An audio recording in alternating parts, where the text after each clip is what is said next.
Hello, everyone. Welcome to the DAR Museums to Collect and Preserve, a special talk about archives and history here at the DAR headquarters. My name's Kevin. I'm the Curator of Education at the DAR. It's so great to see everybody here in the webinar. We might have some people straggling in as we're just getting started.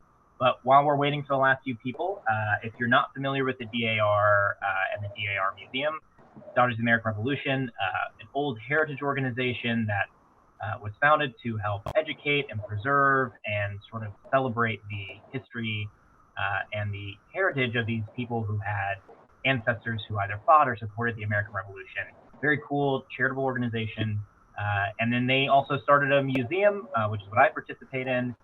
We have a ton of great collections and a ton of great objects. And there are historians who work here in the building who do a lot of great work. And today we're going to hear from Tracy Robinson.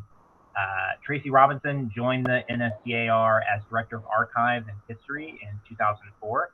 Her responsibilities include overseeing the management of both the DAR archive and the Americana collection, which is a really cool part of the building that shows up a lot of really cool things, even things that might not seem like they have crazy interesting histories, but I saw their exhibit they have right now about gavels, and I loved it. So they do things including acquisitions, collection use and maintenance, and promotional and outreach activities, including exhibit planning. Previously, Tracy worked in the archives of both the Smithsonian Institution here in Washington and the JFK Presidential Library in Boston, Massachusetts. She holds both a Master of Science in Library Science and a Master of Arts in History from Simmons College in Boston. She's worked as an archivist for more than 20 years and has and was admitted to the Academy of Certified Archivists in 2005. That's a great CV. Her professional interests include legal and ethical issues in archives, financial sustainability of archives, and increasing accessibility to archives to reach as broad an audience as possible, which as a public historian, and as someone else who does research and works all this stuff, archivists do the most important foundational work for everything else that history turns into. And I'm so excited to be a part of this webinar and to watch what Tracy's gonna show off. So Tracy, if you wanna take it away. Thank you very much, Kevin. Welcome, everyone, and thank you for joining us today. October is American Archives Month. The goal of Archives Month is to do just what we're trying to do today, and that's to raise awareness of the value of archives and archivists.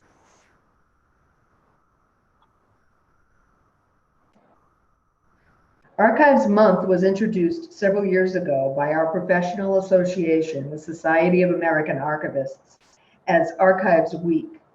And in recent years, it's evolved into a month-long celebration of archives programs in this country. This year's theme is the power of collaboration. I'd like to begin by sharing some history on the origins and practice of both collecting archives and manuscripts in the United States. We'll also take an opportunity to examine some of the more interesting items from DAR's collections. The first question to address is, what is the difference, if any, between an archives and a manuscript collection? The most straightforward answer is that archives consist of business or government records, and manuscript collections are collections of personal papers. These two parallel collecting traditions, the archival and the biographical, have their roots in this country, following the record-keeping practices brought to the New World by European explorers and settlers beginning in the late 15th century. The strength and importance of our public archives tradition is evident from our earliest days as a collection of British colonies, when governments at all levels, as representatives of the community, were creators and maintainers of records. The concept that citizens have a right to examine those records came later. That was an idea that came out of the French Revolution in the late 18th century. However, the concept that the government is charged, at least, with creating and maintaining its own records was with us from the beginning. Americans also had early lessons in both the necessity of keeping records safe and the importance of being free to consult those records as needed.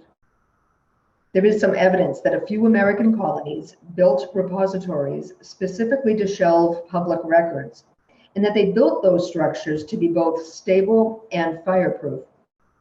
And you can see an example of such a structure at Colonial Williamsburg. This building was known as the Secretary's Office. It's believed to be the oldest archival structure in the Western Hemisphere and an original example of 18th century thinking about how to make a building safe from fire. As the tensions between the English crown and the American colonists increased during the mid-18th century, several colonial legislatures kept and published journals of their proceedings, so they'd have public documentation of their resistance to unfair treatment by the crown. In fact, the colonists' concerns about the disposition of public records even found a voice in the Declaration of Independence.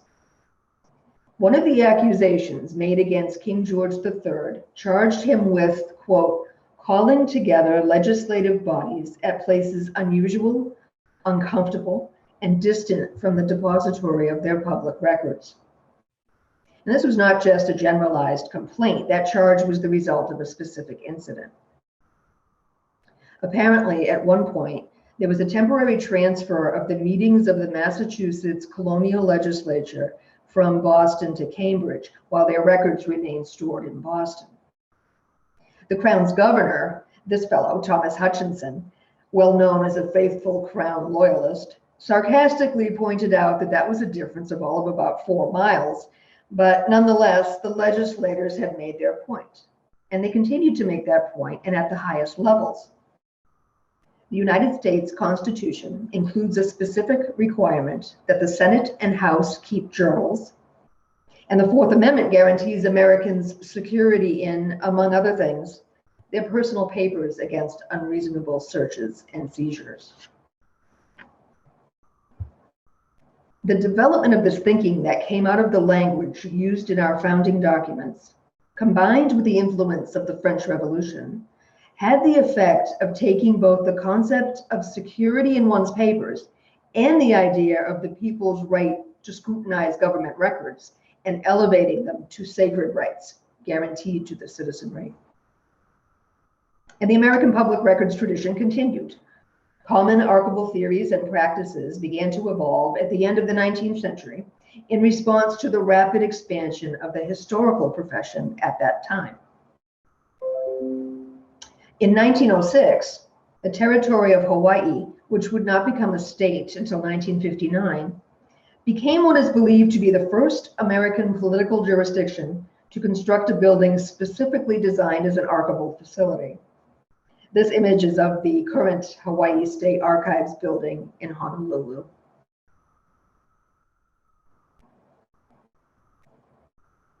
This increasing concern for and interest in preserving the sources of history led to the formation of a distinct archival profession in the United States. The American Historical Association was created in 1884, and it inspired several groups with interests in archives management, including, in 1909, a conference of archivists. Congress established the National Archives as an independent federal agency in 1934, and on the heels of that, the Society of American Archivists was founded in December 1936 at a meeting in Providence, Rhode Island. Reflecting on the Rhode Island genesis of the organization, more than one SAA president would later attribute its success to the blessings of Providence. The Society of American Archivists is the oldest and largest national archival professional association in the United States. Its mission today is to serve the educational needs of its more than 6,200 members and to provide leadership to ensure the identification, preservation, and use of records of historical value.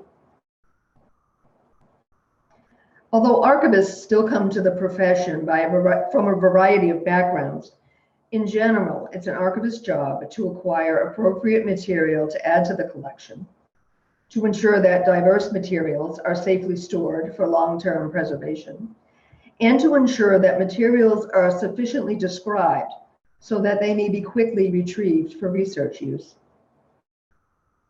Archivists are guided in their work by their adherence to a detailed code of ethics that charges us with, among other things, protecting the privacy of donors who are the subject of records, providing equitable access to our services to all researchers, protecting the intellectual integrity of records by not altering data, and upholding any local, state, or federal laws we may come in contact with in the progress of our work.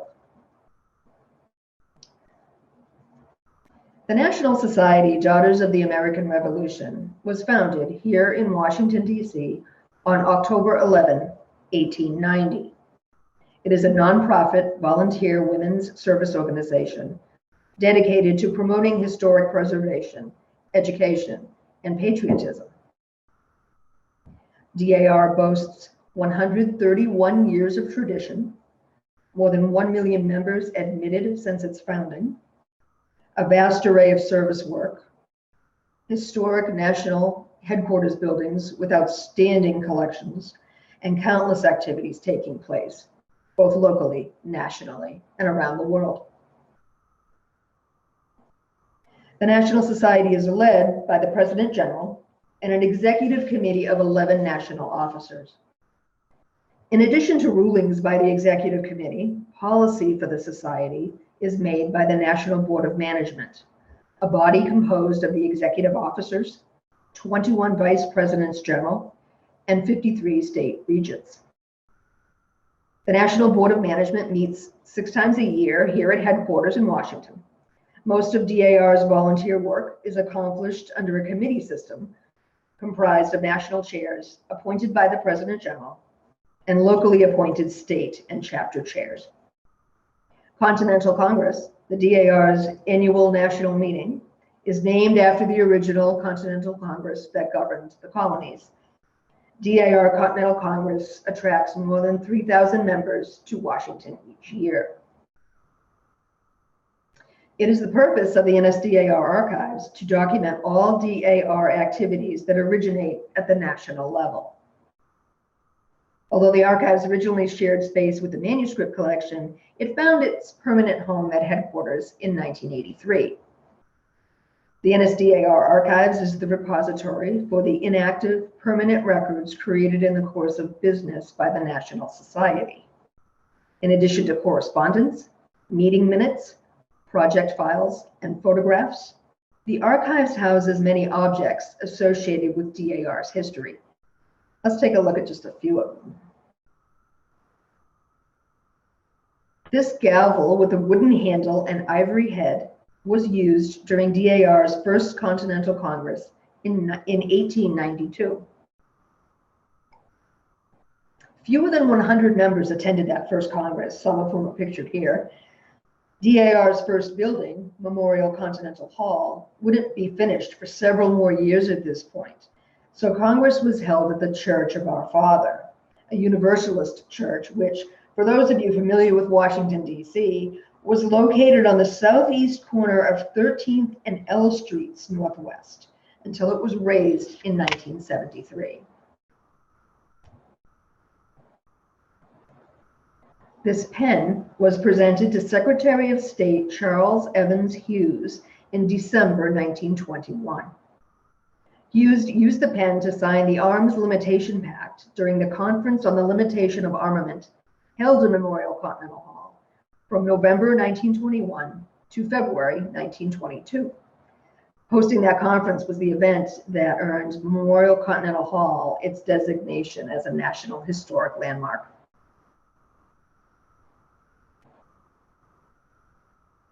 Amelia Earhart autographed this page's sash when she was a guest speaker at Continental Congress in 1933. Of her transatlantic flight, she told the assembly that she, quote, didn't have any purpose in flying, except I thought it was time that a woman should fly across the Atlantic.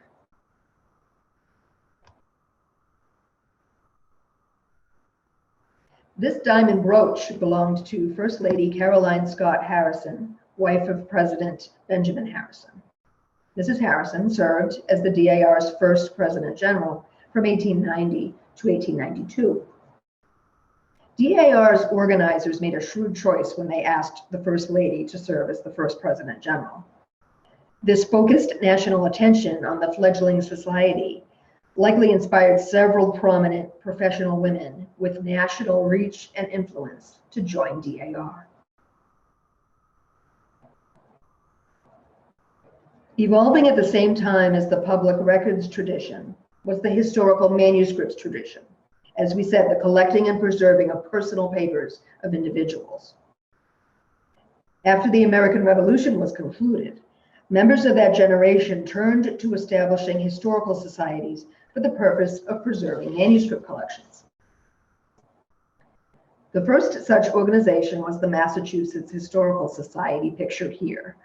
It was founded in 1791 to, quote, preserve the manuscripts of the present day to the remotest ages of posterity. Similar local and national organizations soon followed, so you could say that both archives and the manuscript tradition grew up together in the United States. Historical societies, emerging as they did at the end of the 18th century, set the direction of archives as acquirers of historical material. Research libraries, founded in the 19th and 20th centuries, assembled archival collections of broad historical and cultural significance.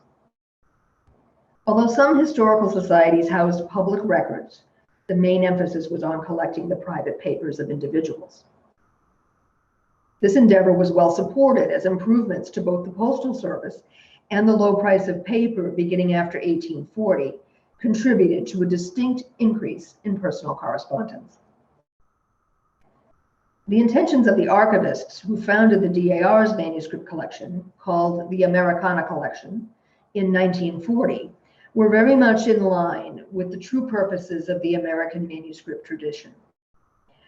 We know that the original intent of those archivists was to collect diaries, letters, and other items concerning the lives of what they called ordinary Americans.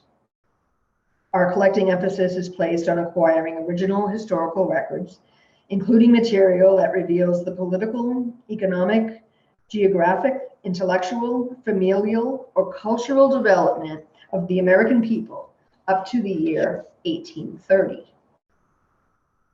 The collection is also home to colonial-era diaries, household inventories, samples of colonial-era currency, court records, birth and marriage records, land deeds and grants, and military papers. Let's briefly look at a few items from DAR's manuscript collection. This remarkable letter was donated to DAR by the Mary Washington Colonial Chapter in New York City in 1961. The letter, written by General George Washington to General Jedediah Huntington, discusses Huntington's retirement from the Army in 1783. It reads, in part, "Permit me, my dear sir, to take this opportunity of expressing to you my obligations for the support and assistance I have in the course of the war received from your abilities and attachment to me." The letter was almost certainly completely handwritten by Washington himself, as the handwriting of the text matches the signature.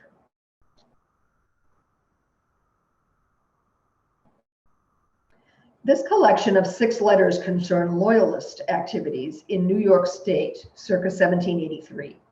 The letters provide stories of people being ordered from their homes and seeking either legal or practical assistance. The characters featured are named Cornelius Herring and William Bayard. Herring was a suspected Loyalist. He was arrested, tried, and acquitted. Bayard was a successful merchant who found living in an America without British rule unacceptable, and he eventually moved to England. One letter to Bayard asks him to relay any knowledge he may have of what he calls outrages having been committed against Crown sympathizers. These letters are the subject of an exhibit we currently have on display in the Americana Room. This is a muster roll for Captain Joseph Wadsworth's company. It certifies that the list of men named have been mustered, and it's signed by the muster master, Suffolk County, Boston, September 22nd, 1777.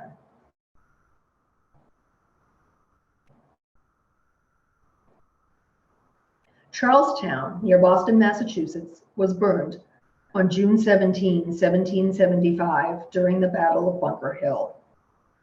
The battle took place during the Siege of Boston. After armed conflict with the colonists began on April 19, 1775, with the Battle of Lexington and Concord, General Thomas Gage's forces were besieged in Boston by 8,000 to 12,000 militia led by General Artemus Ward. Intending to break the siege, British troops under General William Howe overran the colonists' fortified earthworks on Breed's Hill and Bunker Hill. The battle was a Pyrrhic victory for the British, however, who suffered more than 1,000 casualties, including most of their officers. And for all their trouble, the status of the siege remained unchanged. General Gage's official report warned that, quote, a large army must at length be employed to reduce these people and would require the hiring of foreign troops. On March 17, 1776, the 11-month siege ended when the Continental Army, under General Washington, placed captured cannon from Fort Ticonderoga onto Dorchester Heights in South Boston. General Howe agreed to retreat to Nova Scotia with his ships without setting fire to the city to prevent a slaughter of his men. The British fleet departed Boston on March 26, 1776. March 17, known as Evacuation Day in Boston, became a legal holiday in Suffolk County in 1941. This is an inventory of household furnishings Charlestown homeowner Experience Ingersoll lost after his house was damaged in the burning of Charlestown. Here's a close-up view of both halves of that. It really does look like, if you can see, that he tried to list everything, including bed coverings, clothing, and a great deal of kitchenware. He notes at the end, on the right side here, you can see just above his signature that these items were, quote, lost by means of the British troops. To give you some perspective on the importance of a well-kept archival repository, it's important to remember that history isn't what happened in the past, it's the interpretation of what happened in the past. Therefore, the accuracy of an account of a historical event is directly and completely dependent on the quality of the surviving primary source evidence. And that's true, of course, whether we're talking about official records or personal papers. Archivists are trained and experienced to deal with the various questions and problems which arise in the preservation of such material. They bring a specialized perspective and an informed interpretation to decisions concerning a record's worth and usefulness. If you're in Washington and wish to visit, DAR is open and free to the public. Please see the website at www.dar.org for hours and other updates. Our office, the Department of Archives and History, is open Monday through Friday, 8 o'clock to 4 o'clock to view the exhibits. Access to the collections for research use requires an appointment. Please see our webpage at www.dar.org/archives for more information about what we do and to browse our collection of online exhibits. Contact us by email at historian@dar.org. Thank you very much for listening.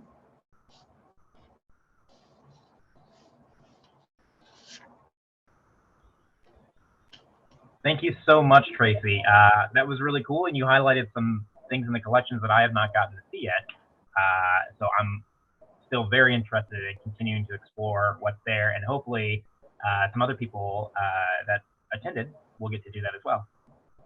So we have a little bit of time right now. If anybody has any questions about what Tracy does as an archivist, or about the collections here at the DAR, or the mission of the Archives and History Department, we have some time if you'd like to field any questions. And thank you for everybody who came, and thank you for the kind words that are coming up in the chat right now. I also found the talk interesting and fascinating. I also had to physically resist from clapping at the end of the talk.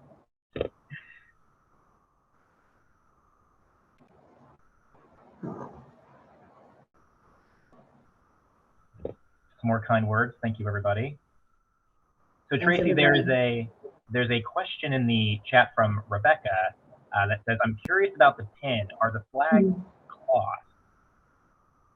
Yes, the flags are cloth. We think they must represent the countries that attended the arms limitation conference. It was really interesting. They're quite small. I imagine that would have been very difficult to make those. Another question in the chat, which is, how much of the collection is available online? We tend to scan based on need, based on request. Every time we have a reference request where somebody needs a document scanned, whether it's from the Americana collection or the archives, we keep a copy for ourselves in our database. So we're slowly, especially the Americana collection, there's a great deal of it scanned right now. I don't know what the percentage is. Archives a little less so. Archives is, unless it's published material or photographs, archives requires the permission of the President General to conduct research. So we're a lot less free with it, you might say. Okay, interesting. And of course, you can explore a lot of this stuff by going to the website. You can find some different, a lot of different learning materials from the DAR and all of the great things that happen in this building and because of this building. So what is this? Some more questions. Some very nice comments again. And then Sarah would like to know, how are the letters preserved? What goes into preserving those documents specifically? Preserving letters, preserving paper from before the Civil War era or even before that. Remember when I said paper became more plentiful and easier to get after 1840? That's when it began to be made out of wood pulp, and it got to be very easy to get. But the downside of that is it is full of acid. Wood pulp is full of acid, and the paper doesn't last very long. If you've ever seen like a post-Civil War letter or whatnot, they can be very hard to preserve because especially they're like pulp novels and stuff that they used to pass around camps and whatnot. They're very brittle. They're almost not better than newsprint. However, I'm lucky because the collection that we have, where it's pre-1830 or pre-1840, most of it, it was made out of cotton rag. The paper is really hard to get. It's very expensive, but it's almost neutral when it comes to acid quality, or acid content rather. So really all we have to do is keep the letters in acid-free folders, in acid-free boxes, and you get those supplies from archival companies that make archival materials, and you store it in a room with adequate climate control, and that's it. We don't have to do anything else with the Americana collection. We're just lucky because of the era it represents. And that's actually a really interesting thought, that if the collection went another couple decades, you'd have a lot different problems on your hands, right, in terms of preservation. Older paper looks much younger than newer paper, unfortunately. That's really interesting. So another great important question. I'm going to read the question just as it's typed. How do you help small historical societies save their valuable items and manuscripts? Often they do not have the resources to preserve them or fireproof them. Well, we're happy to offer advice the best we can to anybody who asks. Best thing we can say is, again, just try to have acid-free containers if you can. They're not inexpensive, unfortunately, but they're well worth it. Yeah, and also if you are running a small historical society, definitely that's a great project to pitch to your community about helping find better storage. And if you're a supporter of a small historical society, always ask them what's on their wish list, because donating things like acid-free materials is a great way that you can help them pursue their mission a lot better. I'm a big fan of the local historical society where I grew up, and they do great work in very important places. So Valerie was asking what required the permission of the President General, and I believe you're talking about access to the archives for research, right, Tracy? Say again? That if somebody wanted access to the archives for research, they'd have to get permission from the President General? Yes, if you email us at that address, we can work that out for you. Yeah, and then I can answer this question. So this is from Eileen. She says, if you wish to visit, you need an appointment. Absolutely not. Our hours were open up regular hours. You can find them on our website online. We're open on the weekend and we're open during the day. It's a great museum. You'll come in through security here on D Street, and then there'll be people in the museum to facilitate. And there's a lot of opportunities for self-guiding, so you can just walk in whenever you feel like it. Let's see. So that's all the questions we have so far. Again, a lot of great people saying thanks, saying that the presentation was very interesting. I agree. If there's any other questions for Tracy?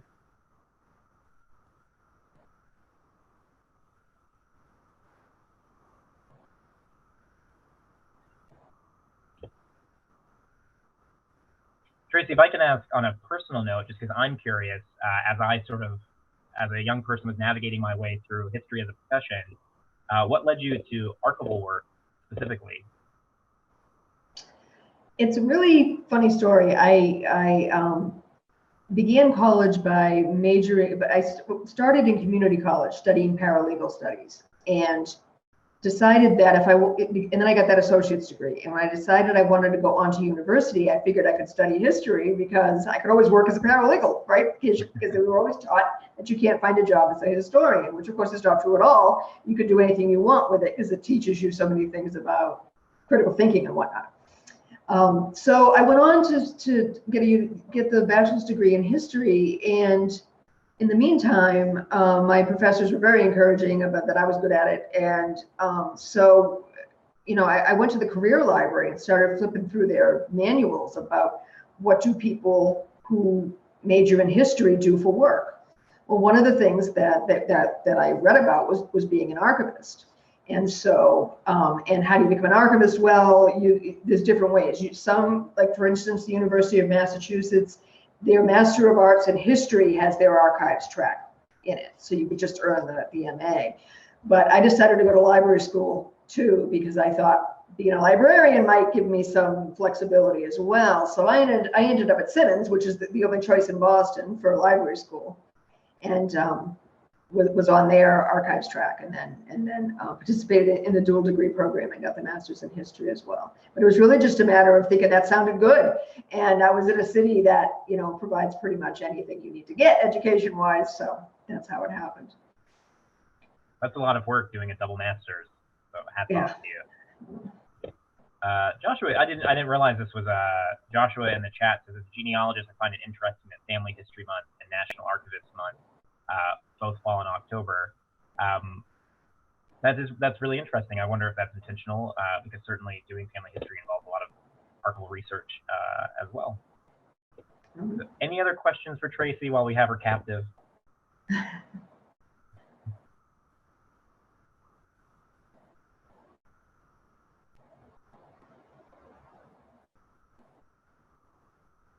So if you think of a question later, or if there's something else you want information about, we certainly love getting emails, especially from people who attended the presentations that we've been doing.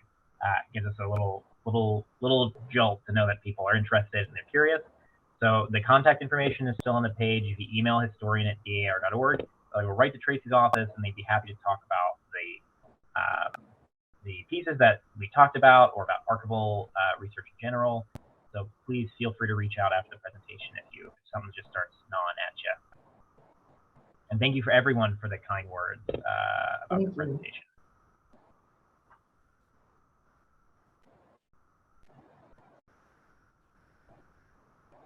All right.